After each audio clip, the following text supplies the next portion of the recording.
You know, Bob, self-employed folks can get pretty creative with their tax returns, writing off everything they possibly can to get that taxable income number down in an effort to pay as little income tax as possible. But that tax return can actually be an obstacle when they're trying to purchase a home and not reaching the price point they want. But we have other loan programs that can help get there. Yep. And you know what, Rick? Let's talk about that.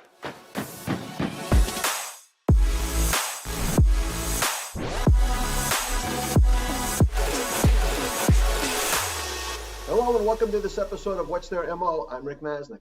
And I'm Bob Orlando, and today we want to talk about mortgages for the self-employed borrower. And as we stated in our opener, self-employed people are going to write off as many expenses as possible to get that taxable income number down to a point where they're paying as little income tax as possible. Right, exactly. So when you're qualifying for a mortgage, we're not only taking your final adjusted gross income from your tax returns, but we have an income qualifying sheet that we use, and so we'll actually add back some of the items that you may have written off. Yeah, but that may not be enough to get you where you want to be for the home you want to purchase or refinance.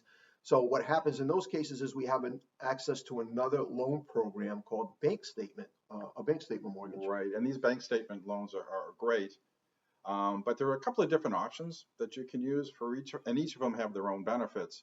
What we basically do is we take an average of your deposits for either 12 or 24 months, and we'll calculate a cash flow and use that as income for qualifying purposes. And most programs will allow you to use both your personal and or your business bank statements to calculate the deposits. And it's important to know that this is not the dreaded subprime mortgages that we saw back in the mid-2000s. The loans are limited to 80% of the purchase price or the appraised value, the lesser of the two, depending on if you're purchasing or refinancing. And you're going to need to have a very good credit score. Yeah, and we're not really giving specific credit scores here because each loan scenario is going to require a different minimum credit score.